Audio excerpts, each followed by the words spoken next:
Welcome back to the Treehouse. We are the Fallen Fruit. I'm Catherine Urban. I'm Stephanie Janese. Lynette Ramos.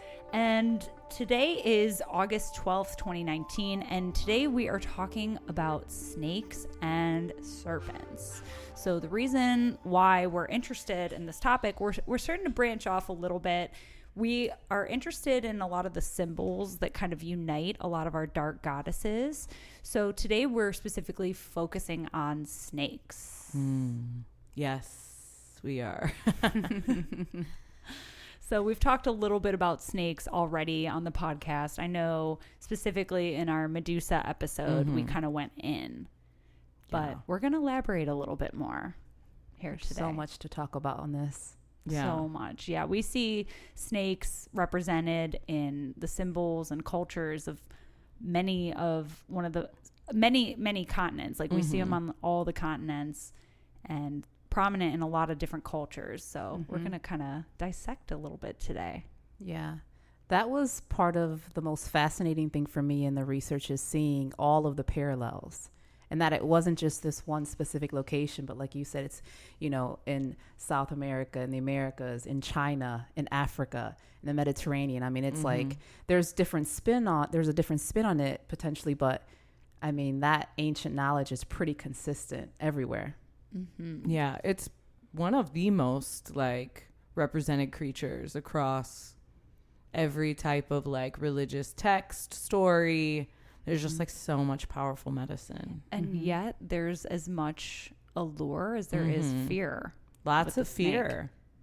This past weekend, I actually got to play with some snakes. Yeah. They were beautiful. Shout out Crystal and Luna, the ball python. And the other one was a ghost corn snake. Ooh. Right. I'm in love. But I'd never really like handled snakes all like that. I do know that they've been coming to me in the past few recent years. But I was kind of nervous because I was like, oh, I don't know. There's that fear that, you know, but no, man, they are like gentle and loving and so chill. And somebody was like, I don't really like snakes because I heard that they don't have emotions. And I was like, I beg to differ, because we had some intimate moments, those little snakes and I. Aww. Yeah, I was surprised that you said loving. Yeah. How does a snake display love? Actually, it was really cute. So this one was the ghost corn snake, who was named Luna. And Luna was wrapped around my right arm, and I kind of elevated it, you know, kept it by my chest area. And then she wiggled her little head and like laid it right on my heart. Aww. And I get it. Like there was a beat there. So she was probably like, oh, tight. Yeah.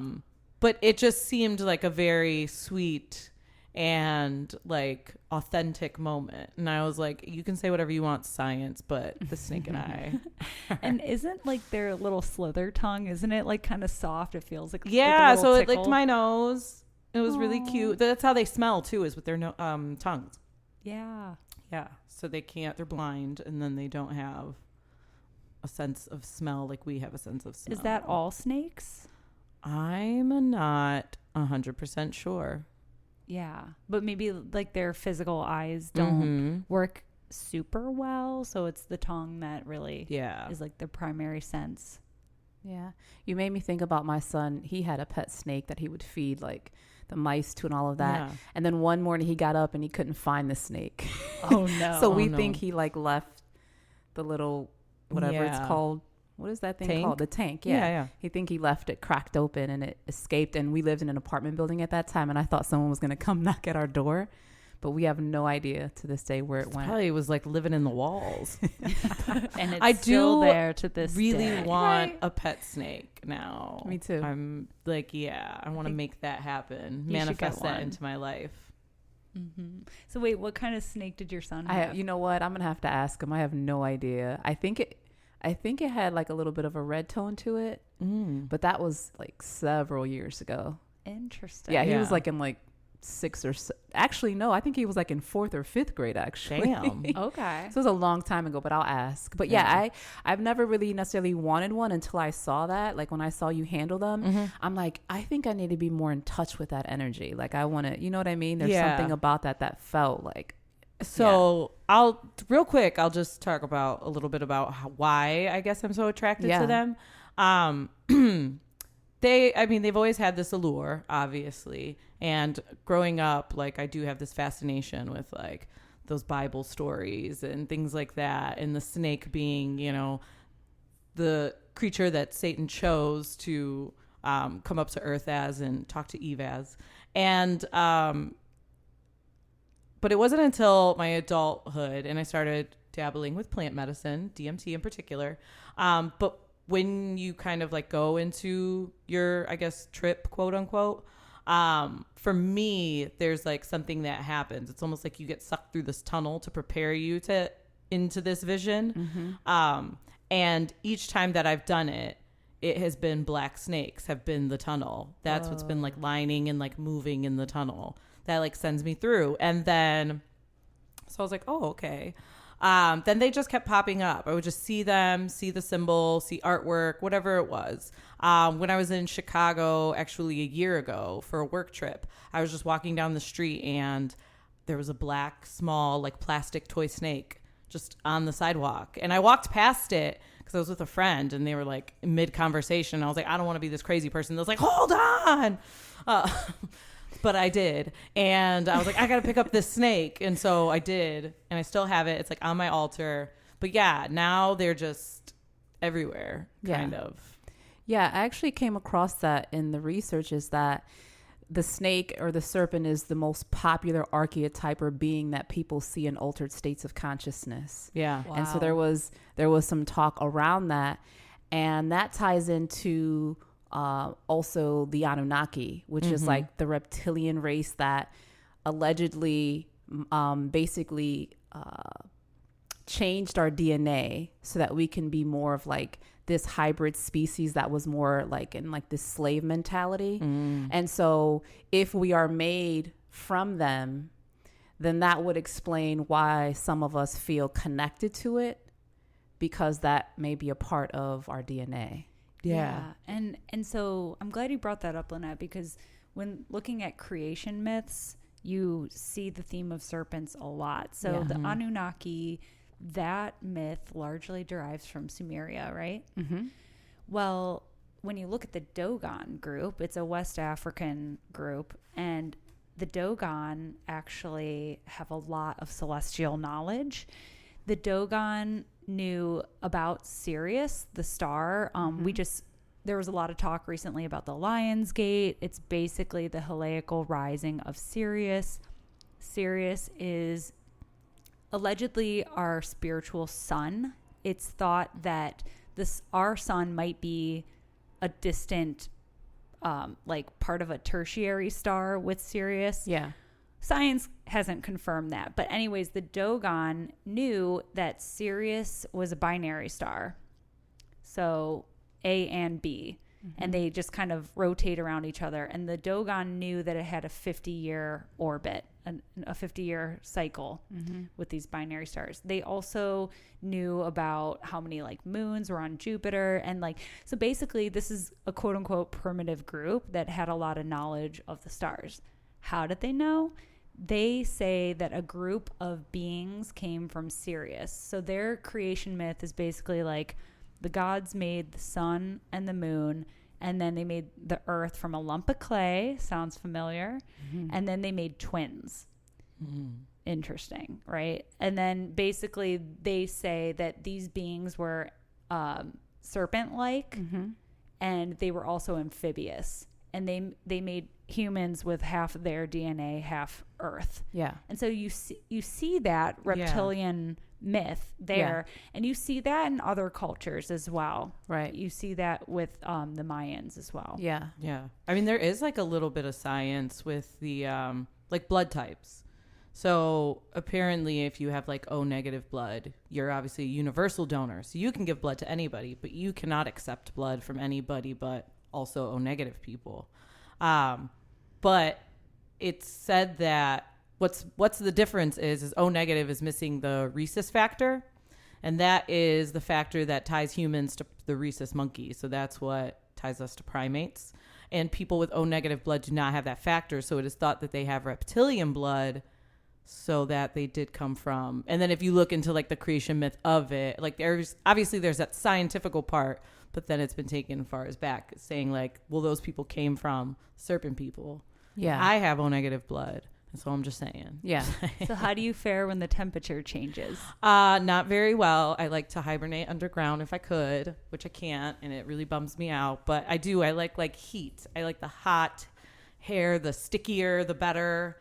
Also, too, so with my children, like being pregnant, I had to have a RhoGAM shot, which puts that RH factor into your bloodstream.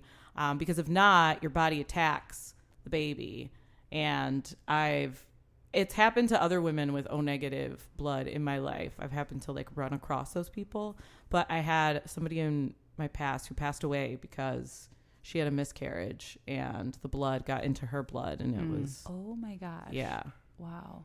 So there's definitely some science behind it. It's not all mystical, but... Yeah. And there's also the emerald tablets, and there's certain ancient texts that even they say the Bible is based on that talks about this as well. So a lot of the researchers, when they're digging into this stuff, they're starting to see a lot of the ancient texts reflect this information as well. Mm-hmm. So it's starting to become, like you said, more and more, let's just say, science-based, because of all of the parallels. And because if something is etched in stone, the idea is they didn't take the time to etch in information unless they felt that it was important. So if you're writing or etching in the emerald tablets and it's taking all of this time to put all this information in, why would they do that if there wasn't an amount of significance? Right. They wouldn't take the time to just write down entertainment. So if you see the different ancient sites and all of the etchings, is that what it's called, and all of the art and all of the sculptures, a lot of these, there's a lot of similarities all around the world. Mm-hmm. And even it made me think, when you talked about being underground, they say that these serpent beings live underground. And what's interesting is that when Stephanie had a quantum healing session and we did like this healing thing, she went underground. Do you remember that? Yes, I do remember that. Yeah, she went underground. And when I've had like that DMT trip, well, the several that I've had, every time it's like that I've needed to feel like calm, or that I've needed to feel like I need to get in touch with like my true spirit, I've been in the middle of the earth, just like in fetal position. So maybe like you're being I didn't think about the correlation between that until you mentioned it. It just when you were talking about it, because and this I think is a perfect time to talk about the association with serpents and dragons, because like Quetzalcoatl, he was a being that in Mesoamerica, and they say that he is basically Thoth, which is the person that wrote the emerald tablets. And he's known as Hermes potentially Jesus. Yeah. He has potentially some other lives going. And in like Peru and South America, he's referred to as the serpent. The feathered serpent, which is potentially the dragon. And there's a lot of references between the as above, so below, so that the feathered serpent can fly, but it can also be on the ground. Yeah. So that's the as above, so below. Yeah, actually, we see that a lot in mythology too, that like the serpent can go below the ground, and then as the feathered serpent, it can fly. So this is a multi-dimensional, interdimensional being. The other thing to mention about Quetzalcoatl is that Quetzalcoatl is said to have brought humanity, mathematics, and sciences. So when we look at the Mayans and the Aztecs, they were very, very advanced. Yes. And so they say that this knowledge came from the serpent. In other cultures, we see the serpent associated with knowledge and wisdom. But, on that note as well, which we're going to, of course, have so much more to say on, but just briefly, like, knowledge, it can sometimes be harmful. Like, have you ever been at a time in your life where you're like, I know too much? Yes. Yeah. Sure. The whole idea that like ignorance is bliss. Yeah. You can't go back kind of thing. Yeah. So we see this a lot with the serpent, is like the dosage. We talked a lot about that in our Medusa episode, but yeah, it's a lot about dosage. That's a theme here. Yeah. Yeah. It's interesting. There's even some I came across some references where the serpent was affiliated also with the sun in terms of the base word of snake. And it talked about how the sun can give you life. It nourishes you, as the venom of the snake had a lot of healing ability. And also the snake also can poison you, as with the sun, it basically keeps track of how long you'll be here. Yeah. And it counts the days until your death. So it's like the birth and death reference. Yeah. Well, yeah. I mean, snakes are rebirth, transmutation, all those things. And thinking about like the bringing in of, I had exactly what I was going to say and I forgot. That's okay. It'll come back. Yeah. Yeah, but go ahead. I was just going to say, on that note of the sun too, like the sun gives life, but it can also squelch it. Like if you don't have enough water and the plant is just in the sun, it can kill it. Done. Oh, fire. That's what it was. Like how they are sort of significant too with fire, and it's that death and rebirth and that sense of creation. That's, creation myths. So all of it. Speaking of death and rebirth and creation myths, so there are a couple constellations in the sky, and the first that have to do with the serpent. The first one we've talked about on here as well. It's Asclepius. Asclepius is also known as Ophiuchus if you go Roman, and Ophiuchus is the Serpentbearer. Now, for anyone who doesn't know, Ophiuchus is not a zodiac sign. I'll tabletop that rant for another day. But anyways, Ophiuchus is the Serpentbearer. It holds the constellation of Serpents. And Serpents is divided into two pieces, the head and the tail. And this constellation is found just around the Libra and Virgo constellation. And the myth of Asclepius, so we're going Greek now, is like the Greek version of it. So Asclepius was a healer, and he killed a snake, and he watched another snake bring it an herb and bring it back to life. So Asclepius learned from these snakes how to bring people back to life. So you see like the elixir of life. You'll see this as like an alchemical symbol with like a serpent like line through it. So there's that part of the story. So Asclepius was a healer. Yeah. And we talked about Asclepius also in the Medusa myth as well. So, and that being said, that like basically the venom of the snake, or I'm sorry, the venom from the Gorgon head had equal potency to kill as it does heal, but it's about how you use it.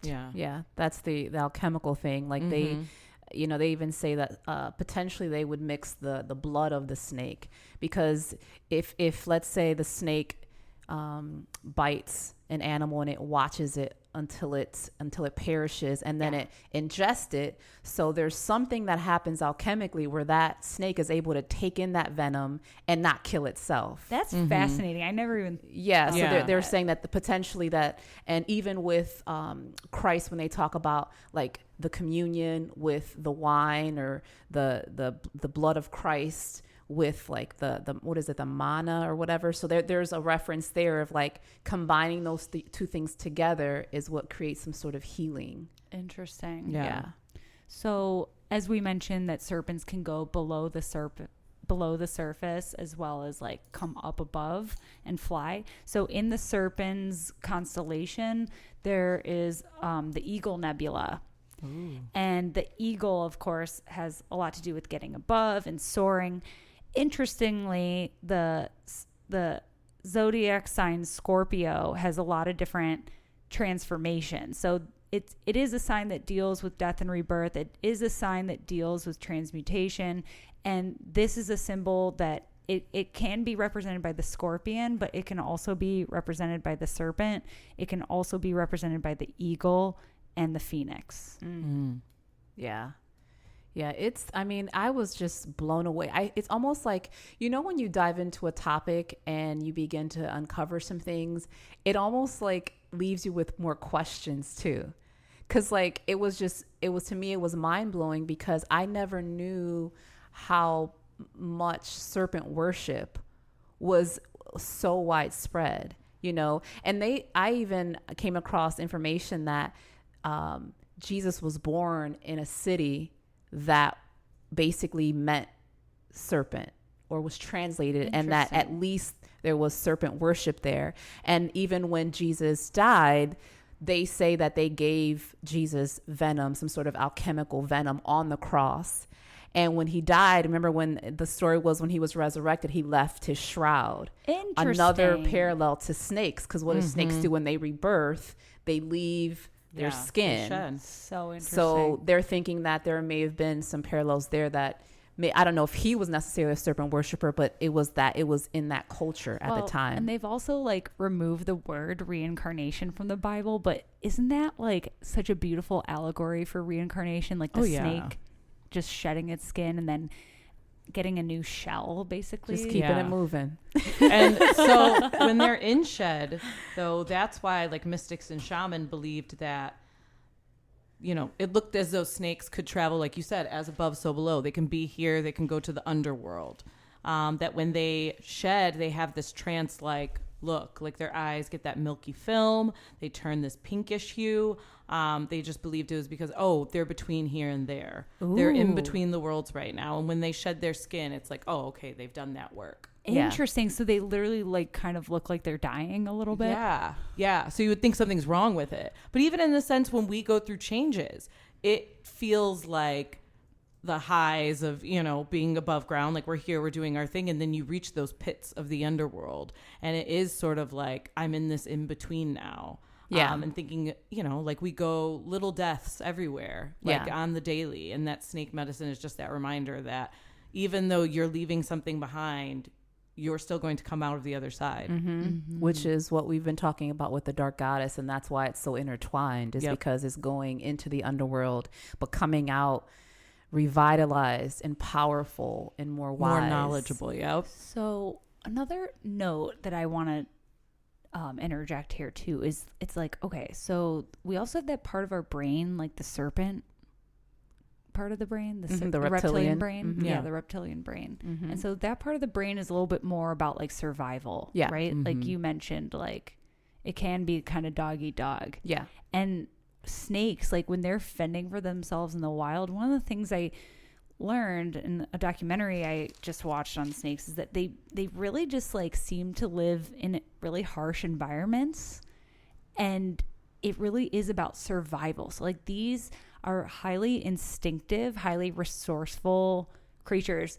And I mean, they're not vegetarians, you guys. like you said, they're like not all love and light. No, they'll bite something and then like watch it die for a few days. Yeah, like I'm just gonna wait patiently.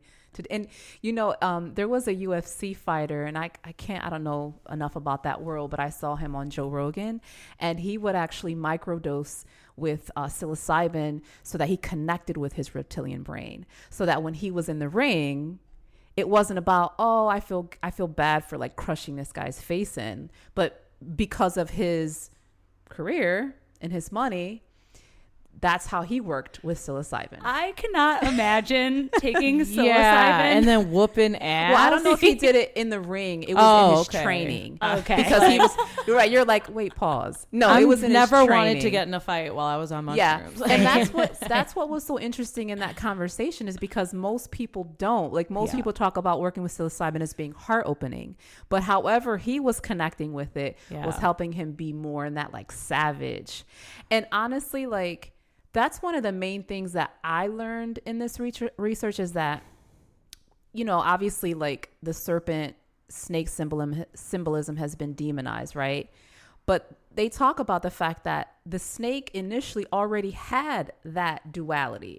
Yes, it was, let's call it evil or dark. It was two sides. And I feel like we've been groomed out of that so that we can be more of like that slave mentality. So it's almost like everyone, it's like in general, we're supposed to act like, we're all good. And that's what we're striving for. We want to be light and love, but we're being like dominated and we're being controlled. So I think that it's like, now is the time to like, how can we bring back that reptilian primal power, right? So that we can use it with wisdom, but that we aren't so like domesticated and like easily managed. Rewilding. So it's like, I feel like that's one of the reasons that it's been demonized is because there's so much power.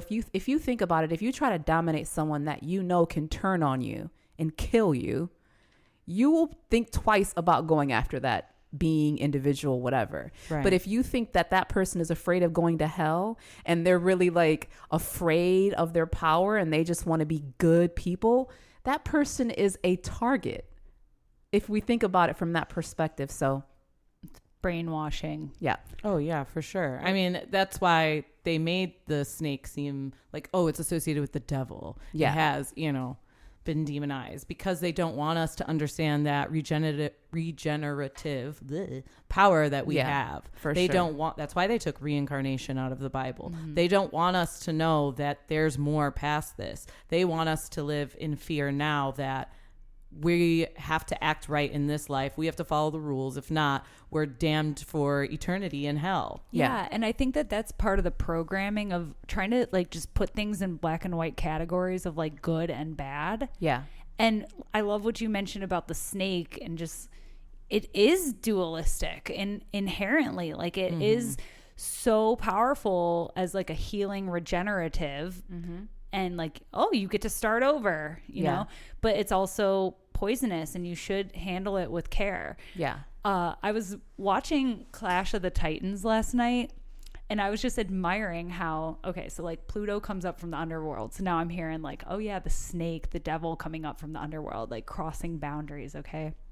And the whole thing is basically like in the Clash of the Titans, they're basically like the gods are having issues because the people don't want to pray to them anymore and the people are like, we're gods. And so Pluto's like, yes, Zeus, sky god, you need to trick them to make them worship you. And Zeus is like, yes. So Zeus is like down to get manipulative and that like makes him more believable. And again, like the Christian God is really modeled a lot off of Zeus, the sky god. So I just thought that was interesting. I mean, I think that as what brought us to this work, the Dark Goddess, I think that that's what we're doing is we're learning about ourselves and we're learning to look at our dark sides a little closer and how do we manage this energy? How can we use it with responsibility and wisdom versus using it for manipulation or control? So it's like looking back at those things and it's like, I was interested, like someone was even saying people don't see goats or cows in their altered states of consciousness. They're seeing serpents and snakes. So it's like, what made it so, why the snake? It's a great question. Like that to me is just so, I think some of the information I came across answered it. Like of course it talked about like the venom being again healing or it could kill you, that type of like that full cycle. It just still fascinates me that it's the serpent, Right. and but I do know that it is one of the most basic animals just from that perspective, just from that reality. It's one of the most what would you say common. primal, Yeah, it represents, sexuality as well. Yeah. And that is at the basics, like how we get here. Yeah. It is our foundation. It is our recipe. Without sex, we don't have life.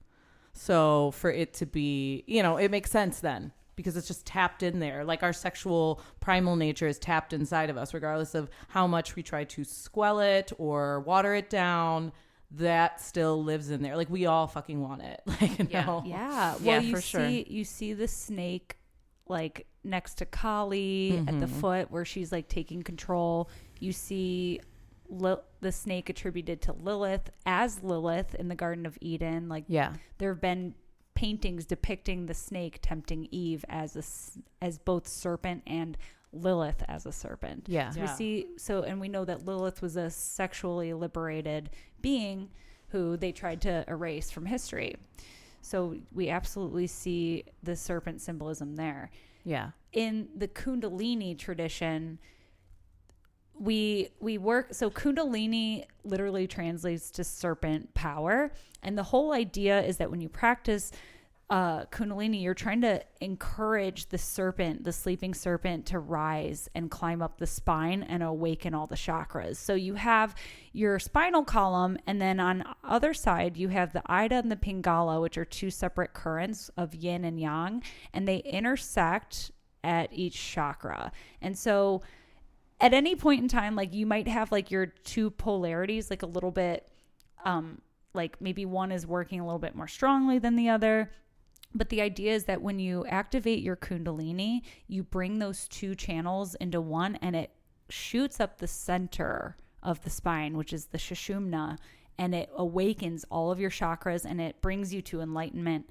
And that is when, like, because a lot of us, we live like in our lower chakras of like survival and sexuality and ego, but then you get up into the heart, and then you get into the vibratory knowledge of creating with your words, with your throat chakra. Yeah. And then you have like your chakras of interconnection and psychic awareness and like connection to the universe up there. So when the Kundalini rises, it awakens all that. And you just start to become plugged in, and you start to see how everything's kind of interconnected.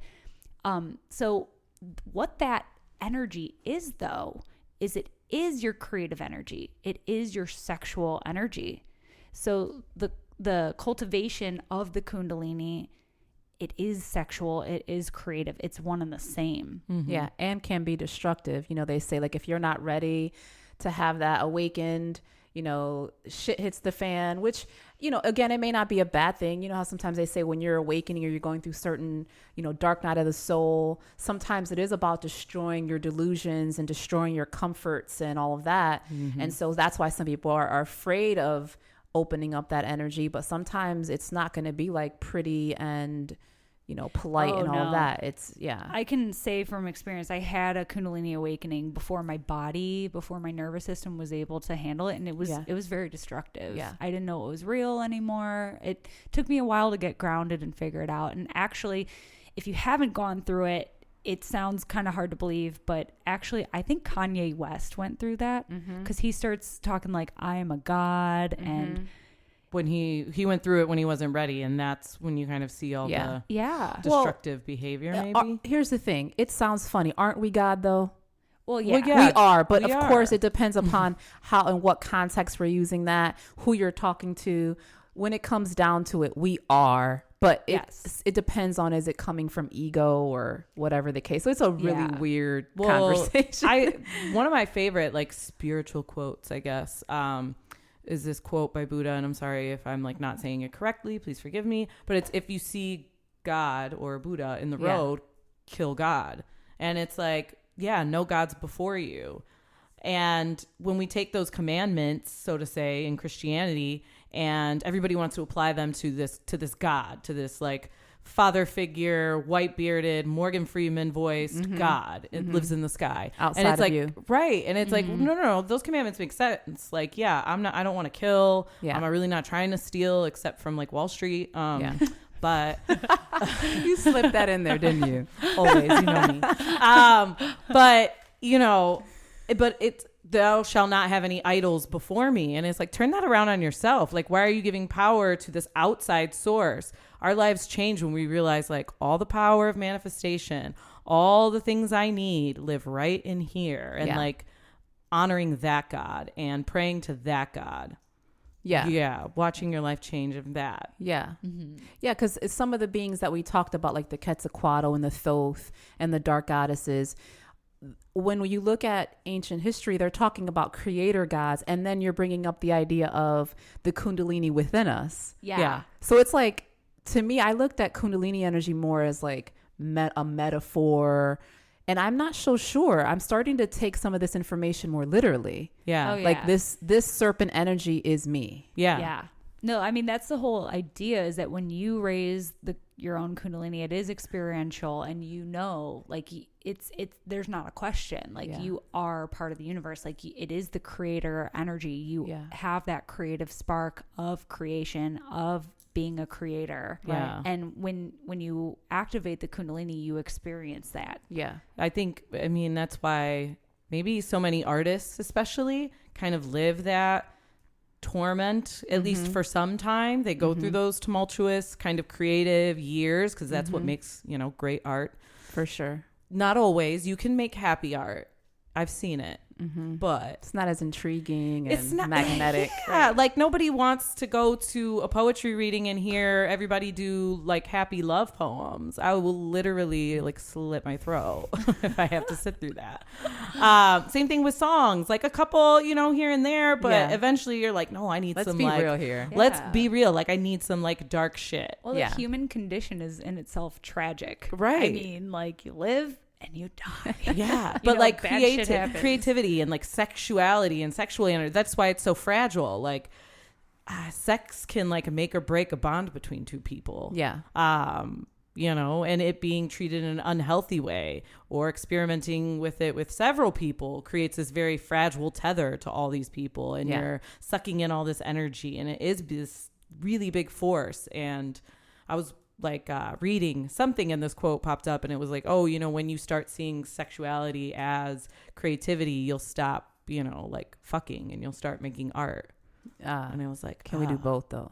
Yeah, well, I mean, like, but when you're like fucking with intention and with that like spiritual connection, for sure, you're more intentional about it. You're not just gonna be fucking anybody. No, you're not letting just any old dick Harry Juanito from like the corner from the block get up in your Kundalini space.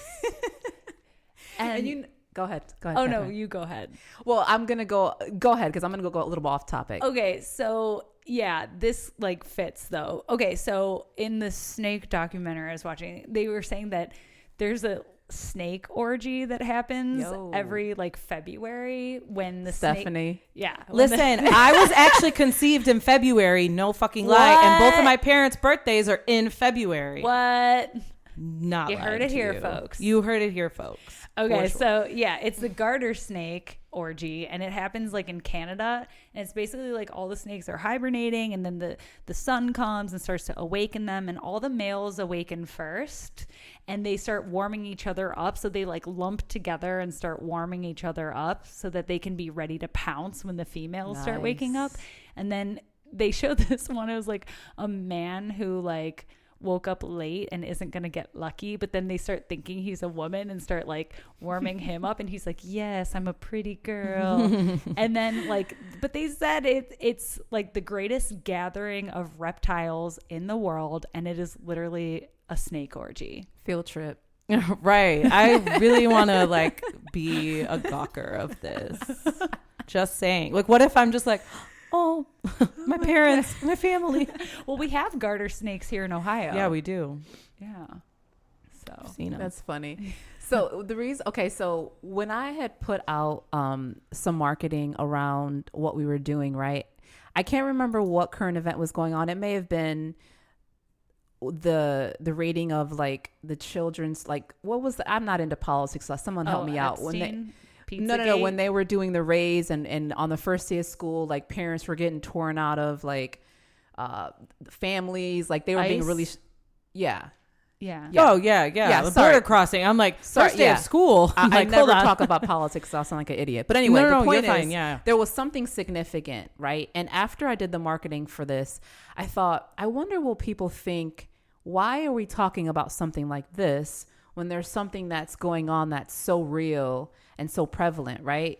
But for me, I feel like a lot of this ancient knowledge is coming forward so that we can begin to avoid some of the pitfalls that we're experiencing in our everyday reality. And I know that the certain things that are happening right now, they require a more direct approach. So I'm not saying that that's the answer. There's other things that need to be more immediately addressed. But I think that as we learn about our ancient past and our abilities and who we really are, we can begin to go into a different direction. I don't think we'll be necessarily treating each other the way that we are now, because I think we'll understand who we are. And I also don't think that we'll be so docile. So I think we'll be more powerful, and we'll be more, I think we'll honor each other more. And also I think that this serpent energy and the serpent worship also talked about being in harmony with the earth, being in harmony with the stars. It's like these serpent beings, the Quetzalcoatl, the Thoth, all of these, what people think who are gods, but really they're just, I guess you would want to call like just more advanced beings. They talked about how to be in more harmony. And I think that that's what we're coming to, is how do we get back to some of these things that can restore harmony? I would also like to know how to get back to more harmony. Yeah. One of the things that is going on though, when you get to take a look at everything, and it literally is spiritual warfare, like keeping people in poverty, keeping people, literally ripping children from their parents. It is creating fear, and that is one of the lowest vibrations. And so when you keep people in a perpetual state of fear, you are constantly in survival mode. And so that keeps you, in your root chakra, that keeps you in that serpent mentality of survival. Yeah.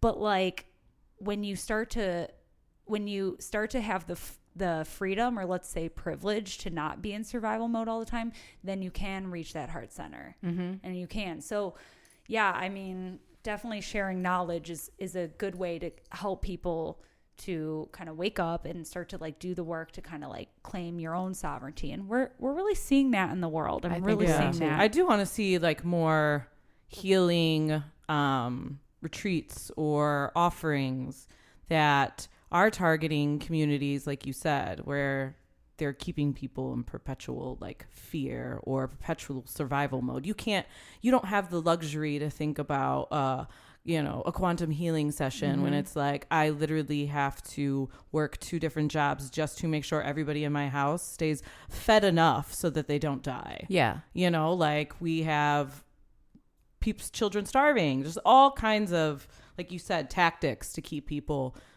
having to just survive, and that's all they can think about. So I would like to see some like healing outreach into those communities. How do we get, to the children? How do we get to those like single moms who are doing this very important work of survival? Like they can't come out, the root chakra. They don't even know they're in the root chakra. They don't even have time to think about chakras. Right. Yeah. It's like we need to empower the people. It's like people who are coming to power, to me, I still don't feel like are the right people who are going to lead the fight. Again, I'm getting on my soapbox about, the revolution and the people, but no, but it all ties in. Yeah. And I think, I've even, for some reason, over the last couple of weeks, I've seen certain things on social media where they're kind of attacking religion and Christianity in the sense that like, look, y'all been praying to this same God for a long time and you guys live shitty lives. Now I know that's triggering, and I know that that's a bit aggressive, but if we want to be like objective, there's something to that. I think that a lot of us, how do we reach those people and remind them of who they are? How do we do that? Because sometimes people are so afraid to not honor their God because they're taught, don't seek out any other information, even though there's serpent worship tied to Christianity and before that, and potentially Christianity may be even based on serpent worship in a lot of ways. People don't want to hear that. They're afraid to hear that. So it's like, how do we bring this information or reach to people that are not open? Putting it out there. This podcast is free. Planting seeds. Share this podcast with a friend, your neighbor, your local, religious fanatic. So speaking of the Bible and serpents, I want to circle it back here to talk about one of the stories in the Bible where we see a serpent. And this is actually in the Torah. This is in Exodus. And we see Moses, he's at the burning bush, which arguably is a crashed UFO, but that's another topic. And the bush it's on fire, and it starts talking to Moses, and he's up on top of the mountain, and the bush is like, hey, what's that in your hand? And he's like, it's a staff. And then the bush is like, no, it ain't. And it turns into a snake. I like how you tell stories. I like your bush voice, by the way. I just want to put that out there, that I'm really into this character you've created. I'm with it. In the alien, it's a serpent. And then it turns back into a staff. And he's like, all right, now take this and go. Gives him a bunch of instructions. He comes down, 10 commandments, blah, blah, blah. Well, Moses ends up using this staff for a lot of things. One of the things is that like he takes it to the pharaohs and he's like, my staff turns into a snake. And they're like, oh yeah, bitch, ours does too. But then like, I guess his staff ended up, his serpent staff ended up eating all theirs up. And he's like, yeah, what's up? So then he ends up using this to part the Red Sea, which I find very sexual, actually, because when we talk about the dark goddess and we talk about using her sexuality not for procreation, so when a woman is ovulating, it's like a white sea, right? Mm-hmm. Okay. And then like the Red Sea is like when you're menstruating. And when you're menstruating means you're fucking and not getting pregnant. Yeah. So he takes his serpent staff, which like, I mean, name a more phallical like symbol. Yeah. Exactly. And he like parts the Red Sea with it. And so that even is like a current term thrown out there when you're fucking a girl on her period. It's like, yeah, I'm parting the Red Sea. I'm getting my red wings. And so we see this symbol. And so yeah, with the serpent being like a symbol with like the dark goddess. Yeah. Like, so I find that interesting. Yeah. I feel like sex on your period is a very dark goddess kind of. Hey, I think like, listen, I like, hey, you might not go anywhere else ever. Right. You know what I mean? Like there's some, I have a friend of mine who is part native and they're taught, you know, to be careful with fluid exchange, right? Because that's magic, you know what I mean? And we have to be careful with that. And so, yeah, that alchemy there, you have to be careful because, you know, you may be not necessarily cementing some things, but you may be really intermingling and it may be difficult to like depart from certain people. Yeah. Energetically. Or disconnect. Yeah. Yeah. Yeah. And you know what? Actually, this is a little kind of a side note, but I think it's still relevant. I have to look at my notes to get the name, but James Watson and Francis Crick, they discovered DNA, like the double helix, and it was on an LSD trip.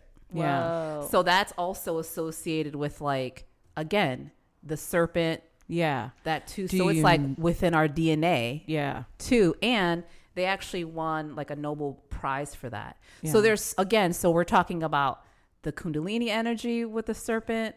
We're talking about our DNA. So there's something else with Same. the DNA too, though. Do you know that supposedly we're supposed to be 12 helixed beings and they've unplugged all but 2 Yes. to keep us in that, like we said earlier, The swan Anunnaki. mentality. 12-strand DNA. 12-strand DNA. Did you also know that the snakes in the Chinese astrology, one of every 12 years is named for the snake? Yes. So there's a lot of, with the numbers, systems, institutions, that whole, Yeah. And I think even a lot of people talk about ascension. I think that goes back to activating our DNA, because they say we have all of this junk DNA, but it's just that it was unplugged supposedly by the Anunnaki when they created us. And so they wanted us to be, again, more in that slave mentality. So they disconnected some. So now we're doing the work of reactivating it. Actually, when I first like went through my spiritual awakening, I started hanging out with these people and they're like, yeah, you can activate your 12-strand DNA right now.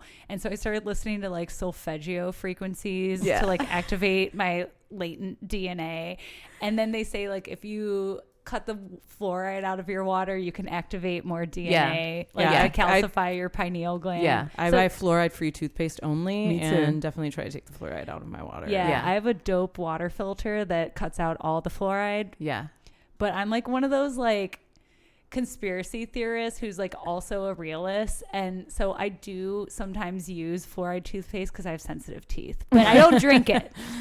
You're like, that's but okay, just I'm also bless it. human, and I have sensitive teeth. Change its frequency with my. I feel like I don't know if fluoride could do it to you now. You might be a little too powerful for even fluoride. Right. I might be above fluoride. You might be above fluoride. You know what though? A lot of like, you know, when you hear like these people who are like channelers or these more advanced people that are in the spiritual community, they talk about that, like all this stuff that's happening, like chemtrails and fluoride and all this stuff, like that's the 5G, all of that stuff is attacking us. But because we're so resilient and powerful, we can adjust and adapt and overpower that shit. Yeah. So we just, come on. And also on that note, I think also like you see a lot of healers and people who have like done the work to awaken and everything, and you start vibrating real high, and then you got to do something to bring yourself down. Yeah. Eat a cheeseburger, damn. Yeah, it's something or something like that. Yeah, I mean, like grass fed, you know, like I'm like not, a good organic beef, right? But sure, yeah, no, just like, an example fucking, to my vegans and vegetarians. no, Namaste. like for real, smoke a blunt and like chill the fuck out. Yeah, party a little bit, drink but a Mad Dog, have some fun. Mad Dog. I don't know why I thought about Mad Dog. The bar I was at last night had like big ass.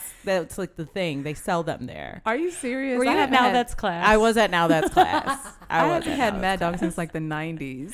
I love that place. Except when like when they have like really cool events and it's not like they're like super orchestrated, like popular, you know, events. Take me to have some I Mad got Dog. this snake ring that I'm wearing right now at a show at Now That's Class for this band that I love called Rakta. They are a postmodern, like Brazilian, all-femme punk band. They're fucking amazing. Nice. One of their albums has a snake on the cover. Listen to that if you're trying to like tap into that. Ooh, we'll have to put that in the show notes. Yeah. We're going to give you music suggestions now. Maybe I'll start making playlists. We'll see. Yeah, but like on that note, it's like serpent again, like knowledge, spiritual knowledge, Kundalini. Like sometimes you hit this level, like when you're kind of going through your awakening, you're like clearing and let me like, my body is a temple and everything. But then you get to this point where you're like, I gotta just like be grounded. I gotta like come down and I gotta go to a show at a punk bar and I gotta, it's just like, You have to me, it's like you also have to be ready to like, not necessarily be in like aggressive mode, but I know for me, I used to be like a hothead, you know, and I used to be kind of like sometimes aggressive. And then I try to like get that out of me. Like I try to like be more zen and more non-reactive. And then I felt like I became too docile in certain situations. So it's like, it could be detrimental if you go too far. You've got to find like that middle ground. Well, that's what I mean. Like with the, going back to the snake with like dosage. Yeah. You can't just be like elevating like, oh, I'm trying to break through all my chakras 24 hours a day. Yeah. And just sit in like constant. I mean, I guess you can, but even monks take breaks. Well, yeah. Like, so, and I'll give this example. I had a client who, so in the quantum healing community, there's some talk around the new earth and ascension, right? And that's all relative and that's all good. But this specific client was younger, like in the early 20s. And he was looking at ascending. But there's some stuff you got to do here with your body. You've got to, there's some emotional stuff you have to work through. So, we came here, right, for a reason. So sometimes it's like we look at Earth as being this like hell or like not spiritual. But why did we come here then? Earth is so spiritual. Yeah, it's like our home. Yeah. That's why like sometimes I do have problems with like the spiritual community as of late. It's like, oh, why are you worried about like politics and like racism? That's like so, 3D or just like this dimension. You're not thinking past, into the other dimensions. It's like, well, because we're fucking here. We are. Like I'm waking up in this body every day. In this world. Yeah, so it's a little bit of spiritual bypassing. Yeah, I feel for like sure. ascension for me, I used to love that idea and like think that like it was like, the aliens were going to come and like flip a switch and everything was going to be awesome. But then I just kind of realized like, okay, no, like ascension is like waking up my chakras and me waking up to myself and me going back out into the world and not being separate from the world, but participating in it and doing what I can do to make the world a little bit better. Right. Yeah. Participating in a meaningful way. Yeah. And here's the thing too, like knowing, like, for example, I hate politics. I will kill myself if I have to listen to like a show. That's just not my lane. But I don't think that it's not necessarily important. That's just not my lane. And I think what people do is sometimes it's like, because it's not their lane, they somehow find some sort of fault in it. Why not just understand, like, look, this is my role. This is what I'm here to do. Yeah. Hey, Stephanie, you want to be in a policy? Hey, that's awesome for you. But I feel like, again, it's that dualistic nature. It's like, this is good. This is bad. Yeah. It's like, no, it's like we all have our own way of being. Like, for example, we could argue that some people incarnate to be the bad guy. This guy is supposed to be the murderer. I'm not saying like that's a very difficult concept to think about, right? Because that's a very macro view. And I wouldn't want anyone coming in to murder anyone in my family.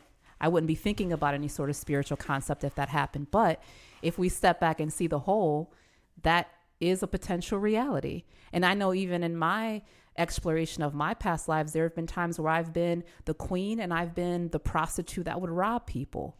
I've done all of it. And most of us have. Most of us have been the saint and been the sinner. Totally. And it's that duality thing that from a human perspective, again, we do look at it as like very simplistic, and it's not. It's not at all. No, to be human is so complex. Yeah, for sure. And I feel like that's what we get lost from is like, seeing all those faults and those things and those primal things. And, even thinking about the reptilian brain, but it's all a part of us. Yeah. And people just want to, like you said, like bypass certain things and aspects. Yeah. Like if someone was coming in and trying to hurt my son, I for sure want to tap into my reptilian brain.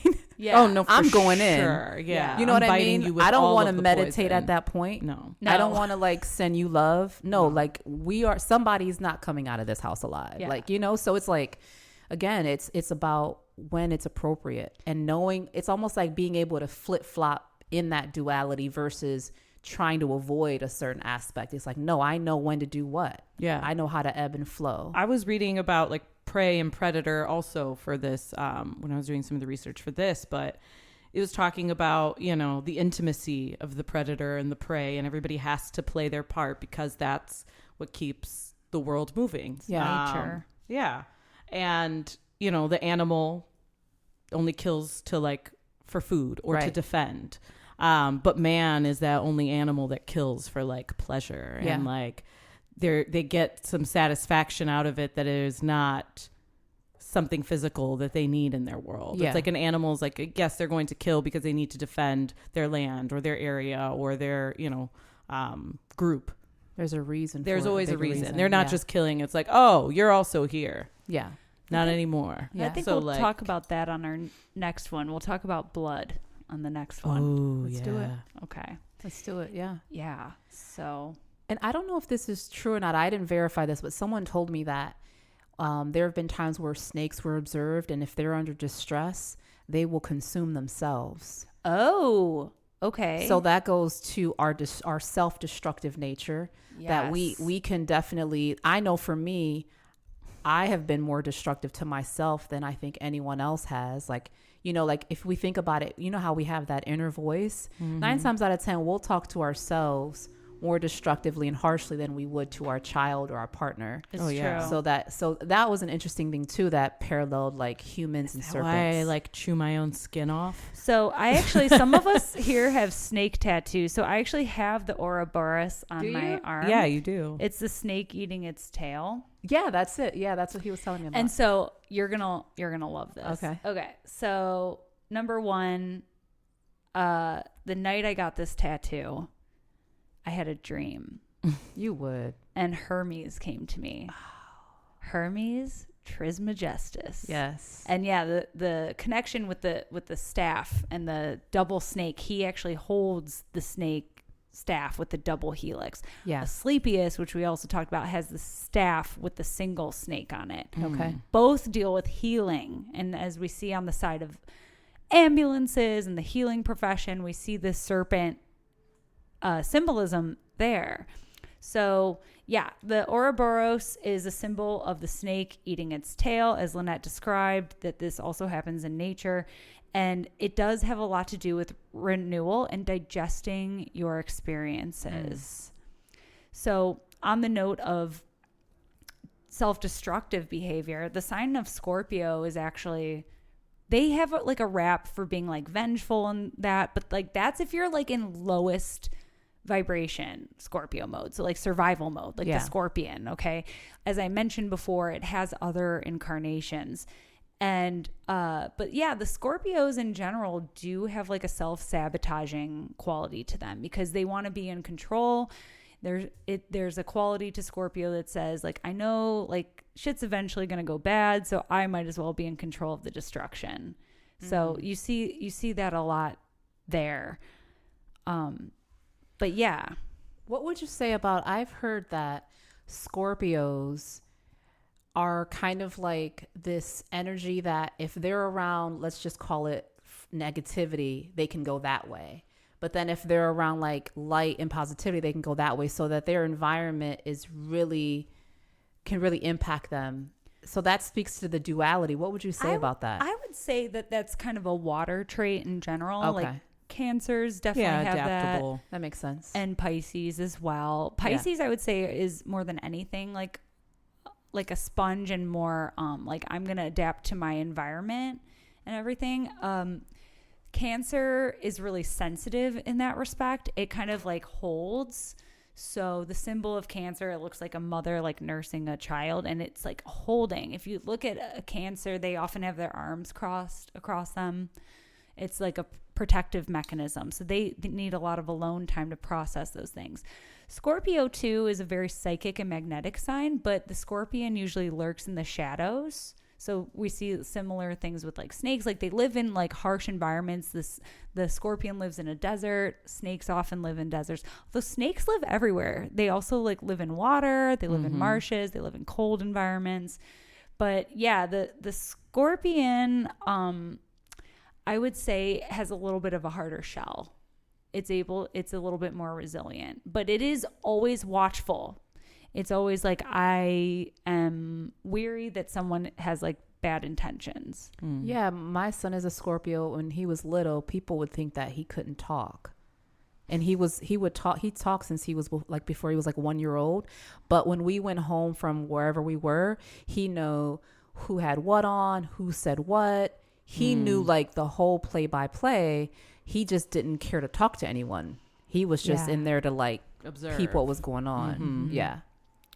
So the head and the tail of the snake, like you see this symbolism a lot, like especially in the constellation I mentioned earlier, but also there is a legend through Hindu mythology where there's a dragon and it wants to eat the sun and the moon, and that's why we get eclipses. So without getting into the whole mythology, but basically they cut it in half and they have it like kind of chasing each other, and the head is just very voracious. It's the north node and wants to eat. And then the tail is a little bit more like the spiritual side. Yeah. So you see that symbolism in that story as well. Yeah. And you know what? I don't know. I think I may have mentioned this before, but I want to mention it again because it relates to this. But in one of my ayahuasca ceremonies, I actually had this experience where I don't remember like any visuals, or it wasn't like anything like a story, but I felt like I was fighting the whole time. Like I didn't know up or down. I was vomiting everywhere. I was just like in the fight for my life. And when after the ceremony, it was like I conquered the dragon, and the dragon was myself. And to this day, and when we were researching this, it made me think back to that. Like, what does that mean? Because I didn't have any affiliation or fascination with dragons at all. Like, so it wasn't something that like, oh, I think dragons are cool. Like, why would I even have that intuition that it was about that? And it was almost like, yeah. So it's like, what was that about? So again, that goes back to the archetype. Like, I feel like these energies are like trying to help us awaken. And like, I really encourage people to like do their own research, look at the emerald tablets, look at the Anunnaki, look at Thoth, Quetzalcoatl, Hermes, like some of these, and these, you'll find these parallels. And I think that a lot of us could find benefit in just learning more about this. I think, and I think these ancient beings, I think they're calling to us too, to like come back to earth, because a lot of this serpent worship was also about like earth, that earth energy. So it's like calling us back to our roots. Yeah. And I think it's that the snake too deals with all of the elements. Like you said, like they can live in water. They do, go underground, fire, rebirth. They're always kind of associated with that, and air in the same way with the feathered, the dragon. dragon. So it is one of those, totems that kind of comes, no pun intended, full circle. But yeah, I think that's why also it has such a significance. And the fact that it's able to, a lot of animals and totems have all sorts of like cool things they can do. Yeah. But there's something about the snake, that it just like, it's just super primal. Yes. And very alluring. And not cuddly. should be handled with care. Yeah, Handle them with care, but you should handle them. I'm telling you, it was beautiful. They are precious. I did get to hold a snake one time. One of my friends in New York was like babysitting a snake, and I got to hold it, and it was kind of similar experience that you Very described, soothing. where it's like, I like you, but like I'm not gonna like hold you to my chest. Really, like. I mean, I did. But. Honoring. Yeah, and it's weird. You can like feel them, like, because they will wrap around your arm. Obviously, they like, that's why they have like branches and stuff in their tanks. But when like later that day, and even the next morning, I still almost felt like that phantom constricting happening in my arm, and it like I had such a longing for it. Interesting. That's awesome. Yeah, I do have another interesting real life snake story. So my stepsister got bit by a snake and almost died. What? Yeah. She was creeping around in Costa Rica trying to watch the sea turtles migrate, and like she went off the path when like maybe she shouldn't have at night, and she was bit, but it wasn't obviously like a huge snake, or else like you would have known, because then she gets on a plane and comes back to Cleveland, and she's here working, and then all of a sudden she's like not feeling very well, and they had to ship in emergency anti-venom to rescue her. That's wild. That's like wild. snake medicine for That's real. snake medicine. Like what was going on in her life? I'm like curious as to what, That's a not so subtle. Yeah. Well, sign. she is a Scorpio. Ah. Okay. Yeah. Well, and may or may not have connection to the story, but when you call a guy a snake, that usually, like, when you call a guy a snake, like, oh, he's such a snake. Yeah. Isn't it mostly in like sexually devious context? Or like they're untrustworthy. They're, I guess, well, like you could call a person a snake. Like I'm pretty sure somebody at some point called me that. But like, yeah, like you're kind of devious. You're, out to get what you want. You can't really be trusted. So like the snake in the Jungle Book. Yeah. Trying to make Mowgli, see things its way, and it does. Very It sly. hypnotizes him. You think about the snake charming and things like that. So, I mean, I can see why, it's seen as like a bad thing, but it's a compliment to me, so you can call me a snake all you want. I saw another video way back. It was like there was a sleeping baby, and there was a few cobras, and they were up dancing, and they were protecting this freaking baby. And you look at that video and you're like, what parent? Who put their baby in there? But yeah, like the cobras are like protecting this baby. Yeah. That's super dope. Well, there's also correlations between like the snake and the soul, because they said like the snake is like footless, right? So when it moves, it doesn't leave any tracks. And so like the soul is like you can't grab it, you can't quantify it, you can't. It's not traceable. So right. So yeah, it's like that parallel. That's also another thing too. Yeah, it's like moving silence. Yeah. Silence.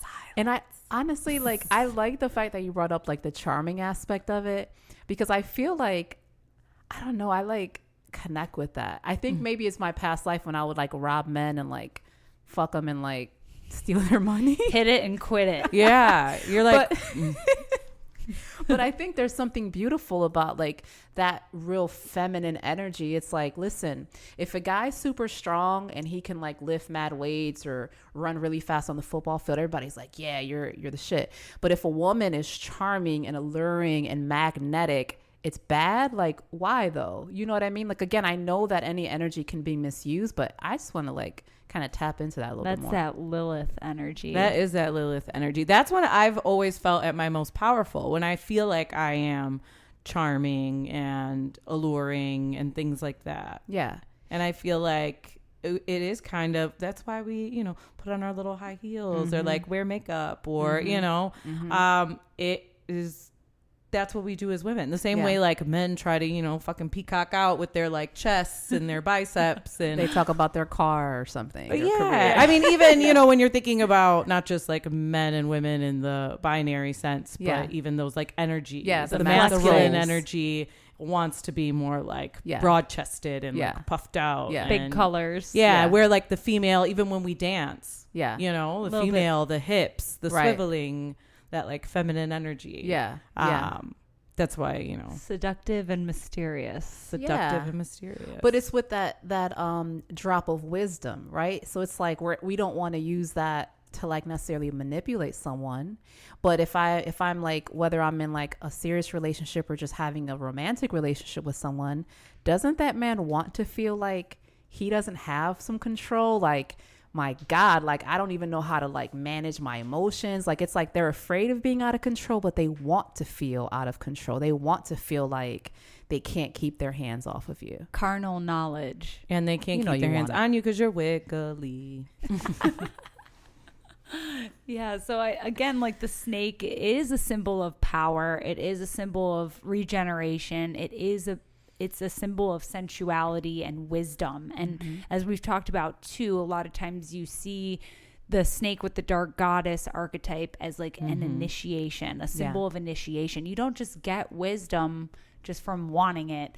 I mean, there are trials and tribulations that you go through to become wise. And so that's really a part of it. That's the dance that you do. That's the snake dance that you do in life. Even like, you know, you're thinking, I don't know why this just popped in my head, but like Cleopatra, allegedly when she killed herself because they were coming to get her anyway and she didn't want to die in the hands of someone else. She wanted to die her very way, which was, you know, being bathed in like milk and then putting like cinnamon oil in her hair and letting a venomous cobra bite her in the neck. I didn't know that story. Yeah, so That that's apparently how she died. It's like the sexiest way to die I am the like, shit. I've ever heard. I'm putting that in my will. Y'all better make that happen with my crickety ass I little got body. you. Like, Bathe Stephanie in milk. bathe me in some milk, put Let me cinnamon jot that oil in my down. hair, and let a snake bite me. I don't want to die any other way. Right. She also was the first woman to have her own library. So I'm just saying, Yeah. Cleopatra, Right. Cleopatra. be my be my Duly goddess, noted. be my spirit guide. Right. Tap into that. All right. So I think that about wraps it up here. Any That feels good. ending Yeah. notes? Any other ending notes? Should we end on the Cleopatra? Oh, I don't know. We could end on the Cleopatra. Yeah, I think we've pretty much covered most of. Yeah. So join us in our curiosity. We're so curious to understand more deeply the connection to serpents across all cultures and even, I guess, within our own bodies. Yeah. And we look at our sensuality and our kundalini and our reptile brain and blood. Yeah. And I'd love to hear, like, if anyone has, you know, a perspective, if they've done any of their own research, if they have any of their own experiences. I would love for them to, like, email us. Yeah, especially me. Yeah, I want to hear all about your yes. snake magic and Yes. how I can find more of it. For sure. One last note.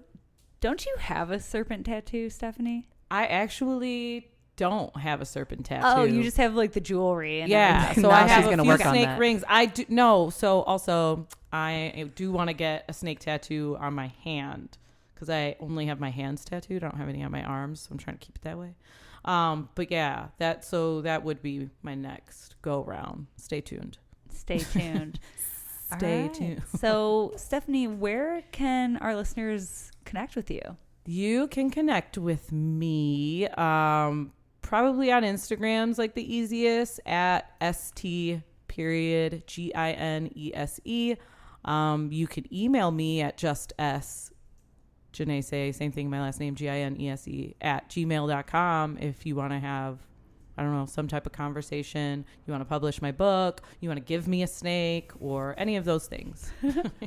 You're accepting snake donations. I'm accepting snake donations. I'm accepting donations in general because I had to get my car fixed today. You want to give out, like, your Venmo and Cash App? Oh, so my Venmo is at S Ginese as well. Just send me money, please. Thank you, universe. And do you have any events coming up that we should know about? I do sort of not really have any. I'm reading tarot tomorrow at Quintana's. I do my monthly there, but that's typically like sold out in advance. No big deal. Or you can find me at Exclusive. Coven every Friday and Saturday from 3 to 8. I am there reading tarot. Stop by. Let's talk about snakes. Let's read your tarot. Let's hang out because Coven's dope. Yeah. Cool. And then Lynette, how can we connect with you, and do you have any events we should know about? Yeah, so you can find me at LynetteRamos.com, and then on IG, Lynette.Maris, and the number 3. And I have a project that's in its beginning stages, but it's something I've been wanting to do for a really long time. It's connecting with the Latino, Latina, how do you say Latinx? Latinx, yeah. Yes. Community. It's going to be including music and drumming and dancing and art. So that's in its beginning stages. I'm super excited about it. I'll be at that meeting too. Stephanie is going to be coming into that. Yeah, represent. Yeah. Mm-hmm. And then in the winter, I'd like to do some traveling, and I'd like to connect with some ancient sites or in South America. And I want to do some videos and kind of I eventually want to do a documentary. So I want to start doing more like videos and shooting. So those are some things that I'm working on, but primarily currently I'm working with quantum healing. Beautiful. Yeah. Awesome.